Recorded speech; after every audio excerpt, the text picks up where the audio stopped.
So, hello Tony. Hello. Thank you that you give me the chance to interview. Thanks. What is the essence of what you are saying or talking in your talks to the people who are coming to you? What is the essence of it? Well, the essence of the open secret communication is that it attempts to illuminate the nature of non-duality. It only attempts to do that. But it also exposes the deluded idea that non-duality is something that can be obtained or experienced. That's it in a nutshell. And what you understand by non-duality? Non-duality, as far as I'm concerned, is only a term which points to that which can't be known. It's very misused now, non-duality. Non-duality these days is called almost anything. But as far as I'm concerned, it is simply a term that points to that which can't be known. It's a term which points to the everything and the nothing which can't ever be known. So there's only an attempt to illuminate the non-duality. It can't actually be described. If it could be described, it could be taught, and it can't be. So the open secret is not a personal teaching.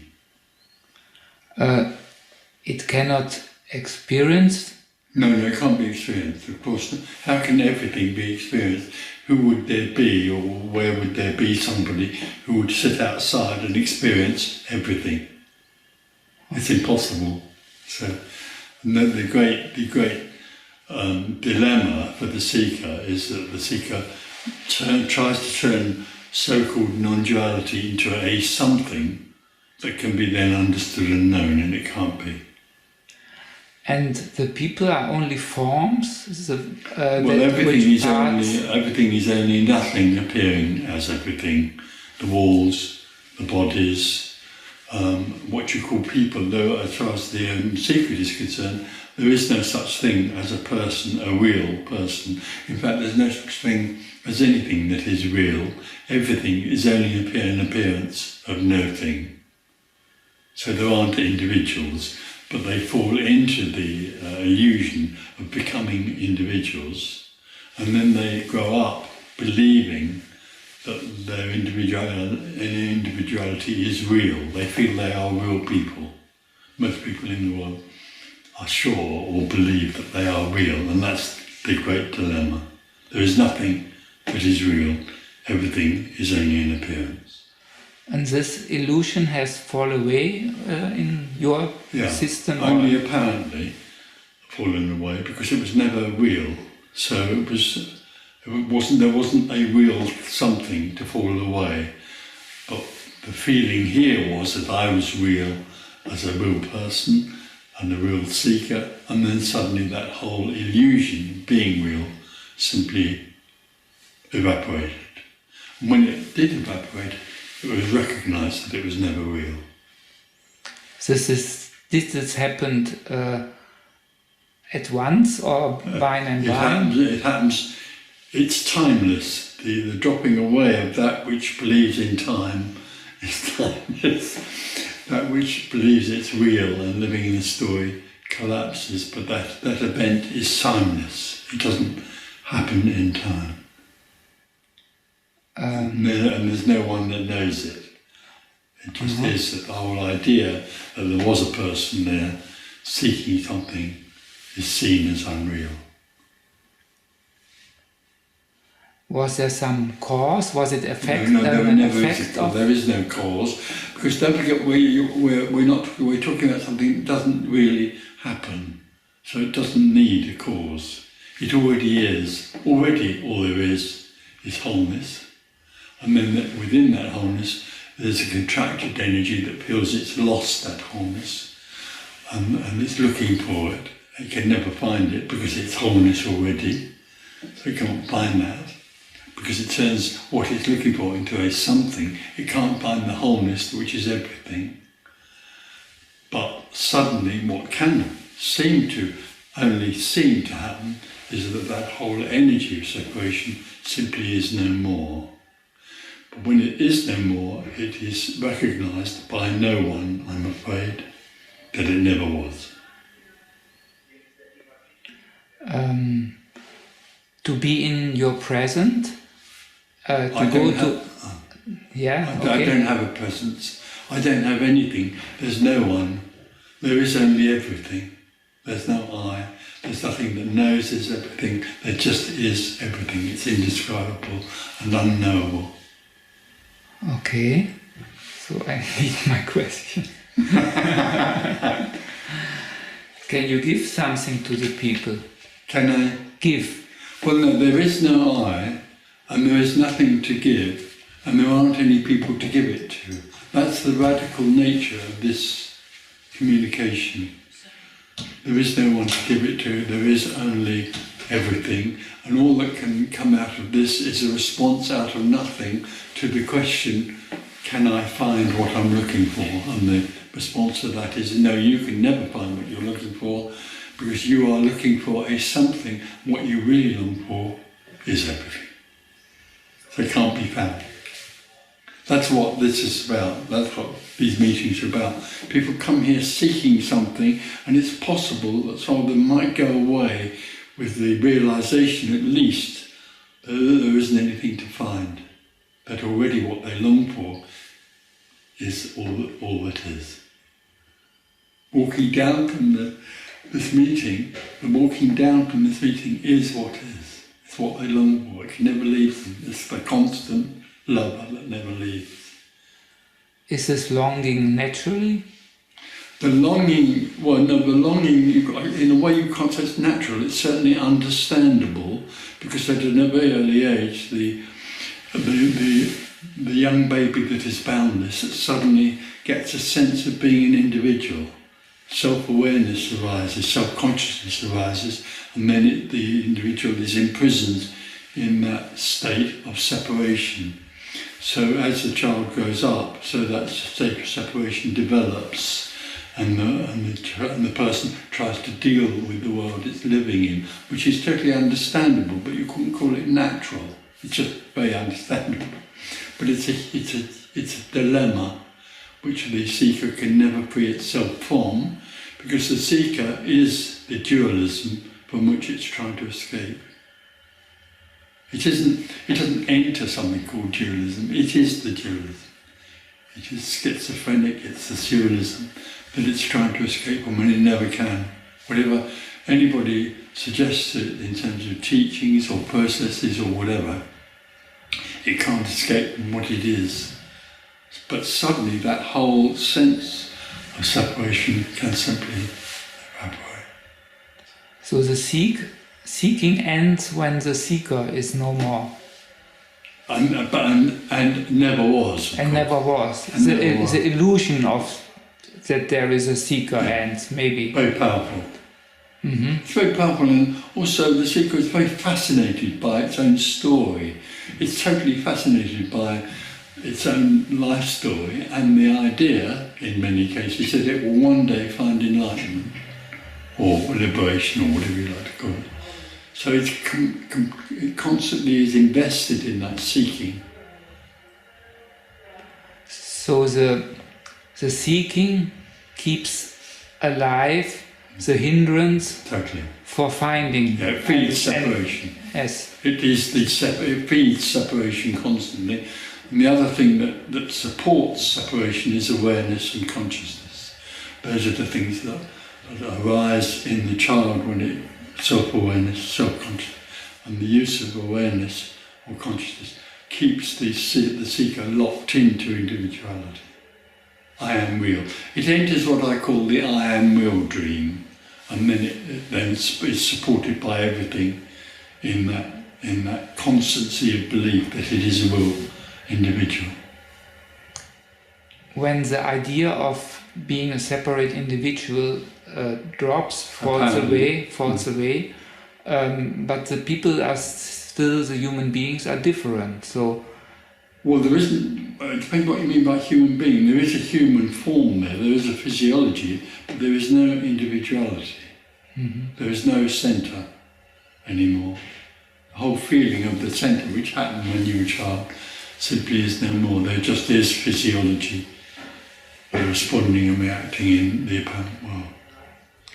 Okay, maybe the center drops away, but still my eyes, I'm looking from here. I don't look from any other place, or I smell from here. So isn't that a kind of natural center? They are not your eyes.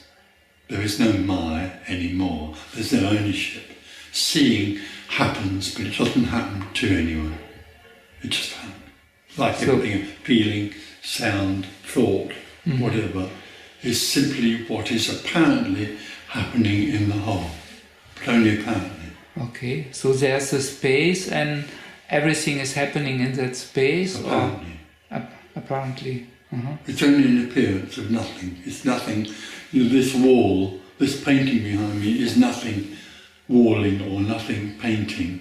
It's no thing appearing to be this. So it isn't real. It's only an appearance. And it's also not an energy phenomenon? Well, it depends what you mean by energy. I use the word energy in the same way as I would use the word everything. Everything is energy, you could say, but it's nothing appearing as energy. And it isn't nothing somewhere then appearing as energy. It is both are one. That's what's unknowable. So in your talks you speak about that and people are asking questions. So you are a kind of destroyer? Absolutely. In Amsterdam I'm known as the Terminator.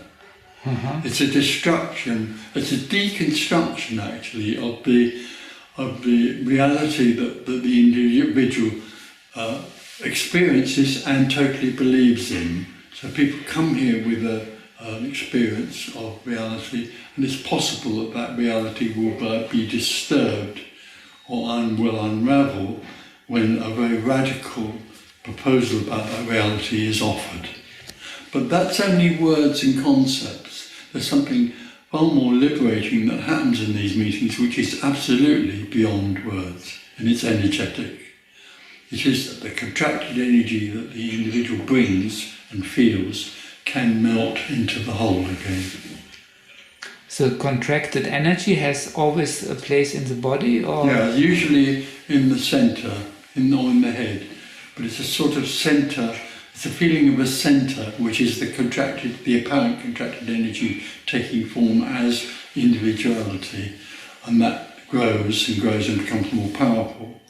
And then it's possible that in being open to something that is beyond the person, that contracted energy can simply melt into the whole again. It's only boundless energy that's apparently contracted. And this is only a story? So it's only the story. Everything is only an apparent story. It's nothing appearing as a story. And if we talk about something, it's always a story? Yeah. But it points to that which isn't. Those meetings are about communicating or sharing in a story which points to that which isn't, which points to that which can't be known and isn't the story. This.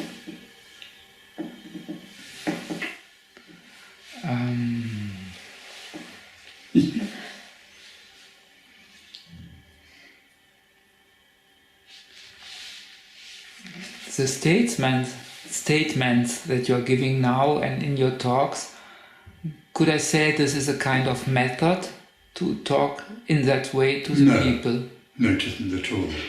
It's a response out of nothing. There isn't anyone here with some knowledge, whole knowledge that they're trying to share or teach other people to learn. There isn't anyone here.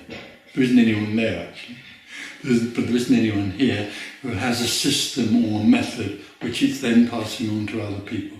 This is simply a response out of nothing, and there are statements that are made in the book that seem to come out of nothing, but they don't have any agenda of any kind at all. There is no agenda in these meetings. Actually, these meetings, as far as the individual seeker is concerned, are of no value at all.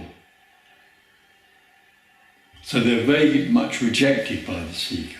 The seeker doesn't want to hear this message, but in some way or other, something else breaks up. Some sort of held feeling or belief seems to break up, not with everyone, but when you talk, it's very spontaneously. yeah, totally. When you start a sentence, you know the end already? Not at all. And when I finished responding to a question, if somebody asks me, what did I just say, and can I repeat it, I can't. You are sometimes surprised what you are saying? I'm very surprised, and in the early days, when all this started happening, I was asked questions, and the mind heard the question, the brain heard the question and said, Tony, we don't know the answer to this. And as the person finished the words, a response just came out of nowhere, and I was sitting there thinking, where does this come from? Well, it's like that now, but I suppose I'm used to it.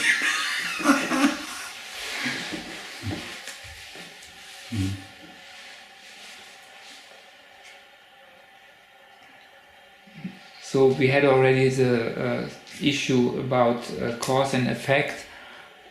Would you say in practical life their cause and effect is sometimes necessary to, if something is not working, I'm looking what is the cause maybe of it? Yes, what you call it practical life, I know exactly what you mean. Ordinary practical life is apparently happening, but it's only an appearance, of course.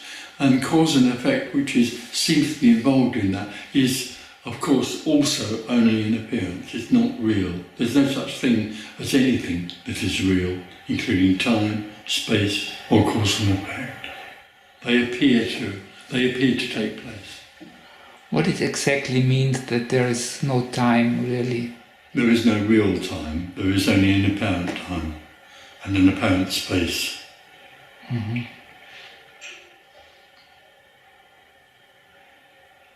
So it turns everything that the normal individual sees as their reality completely on its head. Mm-hmm. Just completely.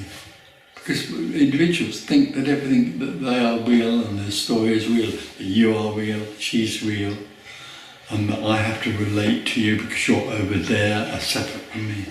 All of that falls apart. What can you say to the sentence, nothing ever happens?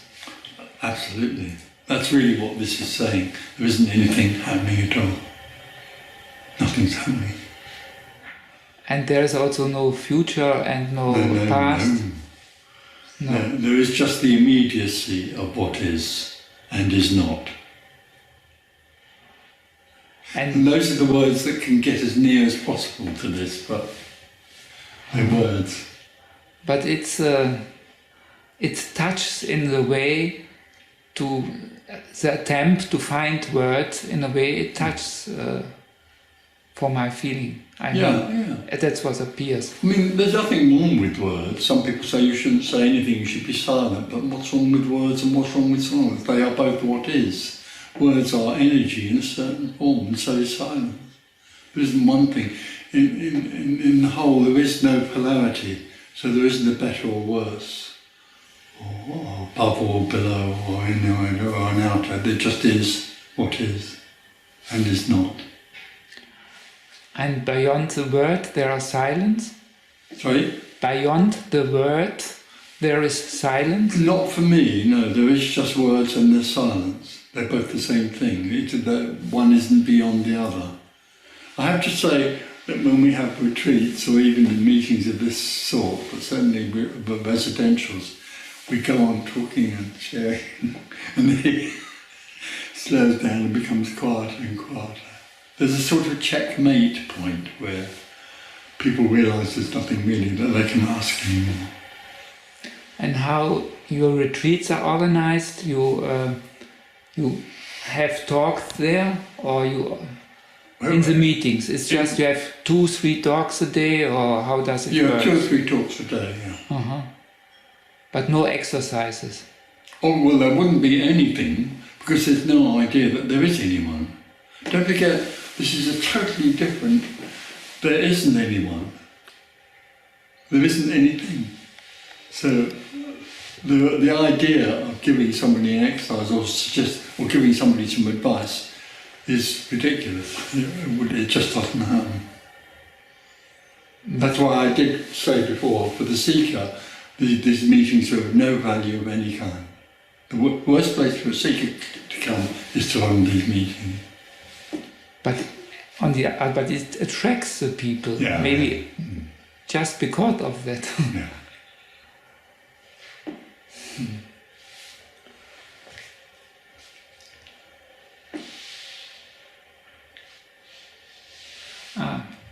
Is the identification with the body necessary for life? Oh, absolutely not, because the body is just another something, or it's just another appearance of nothing. The problem for the me is that the me comes to believe that the body is its own body. This is my body and I live in here. When I was Tony Parsons, I felt that I was a person and I was bounded by this skin. I lived in this skin and this was my body.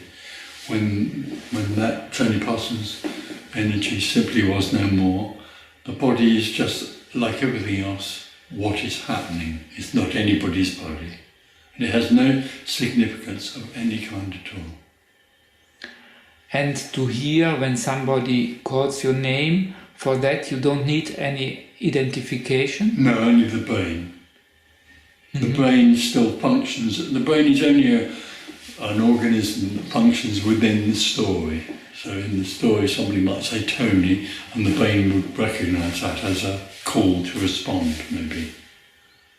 And that's only just what happens? Yeah. And no meaning in it? There isn't any meaning or purpose in any of this at all. I'm going to say that again because most people don't hear it when I say it. In the whole of this there is no meaning or purpose. There is just what is and is not, apparently. And this is full and empty at the same time? It's empty fullness, my favourite term. Empty fullness. Empty fullness. The formless form, the relative absolute. But they're all words, of course. Yes. And this fullness has the character of love? This fullness doesn't have the character of love. This fullness is unconditional love, which can't be comprehended or known. Because there is nobody to have a condition. No. And there is nobody, no. It's unconditional love. It vibrates?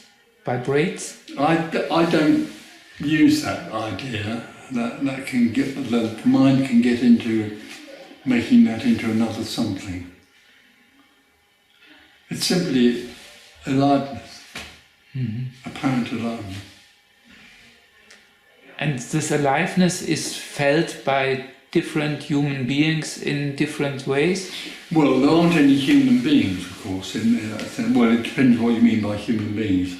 The body is there. The body is okay. But there aren't any individuals in that. There is no centre in the body anymore. Well, there isn't anyway. But there are all sorts of different energy, in my terms, is the everything energy, and it has all sorts of different shapes and forms that go on, but none of them have any meaning or purpose. And nothing is better or worse or something. That's dualism. You know, the dualistic individual lives in better or worse, in or out, above or below or whatever. Beauty and ugliness. There is no beauty or ugliness, there just is what is. And if things are happening like war or something, that's what's happening. That's what's happening just. Nobody starts a war, nobody does anything. There isn't anybody. Wars start. It's simply energy in that form. It's emptiness in that form. Okay. But when people are, for example, go for demonstration against war or something, it's also what happens. It's all the same. It's all the same. And when people seek enlightenment or liberation, that's the same thing. It's nothing seeking its own enlightenment. What would you say is a wise way of live one's life? There isn't one. The one doesn't have a life, so there can't be any wise way of living it, or any foolish way of living it. There is no one. There is no one. But as long as the people have the idea to be somebody, they might be happy if you can give them advice. Well, they won't get any. They get nothing from this. There is no agenda. There's nothing for sale. But if they want advice about how to live, then everyone in the world lives in that sense is uniquely living their own story of their own life. And there's enough advice on YouTube to satisfy them for a little while. And when they get that advice, they probably would experience feeling good, but only for a little while, because the one thing they long for has never been found. And can never be found. No. It already is. There's no process of finding. There's no process. At all. Nothing's happening. They can appear to be a process, of course. Mm-hmm. Is life predetermined? No, not at all. It would need, for predetermination to be anything, it would need time and space. There isn't any. So everything is happening spontaneously? Only apparently, yes. Apparently. But it has no meaning or purpose of any kind. And it has no significance. Nothing has any significance. But beauty? No, but beauty lives in the story of the world, in the polarised world. Yeah, this is beautiful, therefore that's ugly. This is good, therefore that's bad. That's pure dualism. All there is what is. But dualism is also happening in the heads of the people, apparently. So that's also that. That is also life. Oh, absolutely. Oh, well, nothing is denied. Yeah, absolutely. Yes. And did you ever meet a person or some form looking like a person which never got an idea of an eye, which was growing up from the childhood no, without... I've never met anyone like that. No. But this doesn't matter anyhow. Nothing matters. Uh-huh. That's freedom. This is about the ultimate freedom of nothing mattering and everything being what it is. It's amazing. Uh-huh. Claire and I, we are stunned by this every time we talk about it together or talk about it with other people. It's so stunning. It's so radical. I can't think of a word, but it's so radical. But it's so explosive.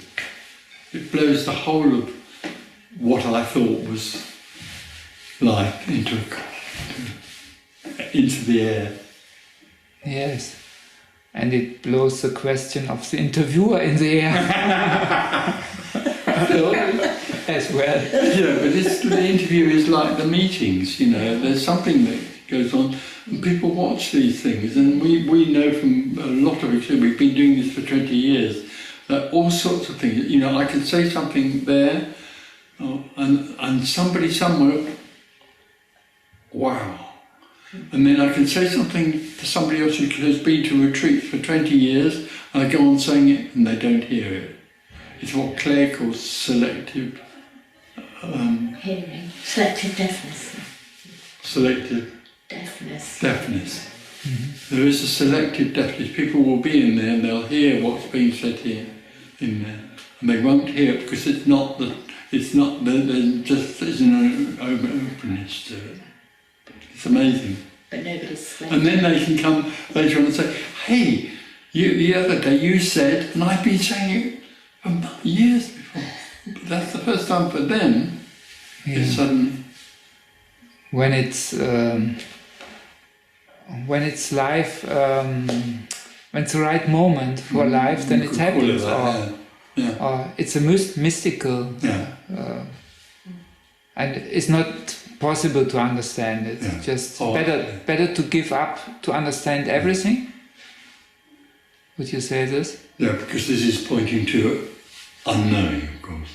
Mm-hmm. The final collapse of the individual is, and all that's left is unknown. So, of course, there's also no free will, because there is nobody who could have a free will. It's just. That. But it can happen that I feel my energy is going to something. For example, for me doing this kind of videos. So it's not. It's just life that's happening. Totally, and it's not your energy. It's not my energy. No. It's true, and we're sort of attracted to certain things, or the body seems to be attracted to certain things, and other bodies are attracted to other things. But it's all a kaleidoscope which is wonderfully free and without meaning. Yes. That's the freedom of it. Yes, but the mind always likes to put a meaning on it, or with it. It likes to have a purpose. Me is lost without a purpose. That's why this is not attractive to me. Yeah, but the people come anyhow. Yeah. Yeah, okay. Good. Some other questions? No. No, it's fine. Some other issue you like to talk to? Nothing. No, that seems to cover it quite well. Okay. Then thank you. Thank you. Thank you. Thank you. Good. Thank you.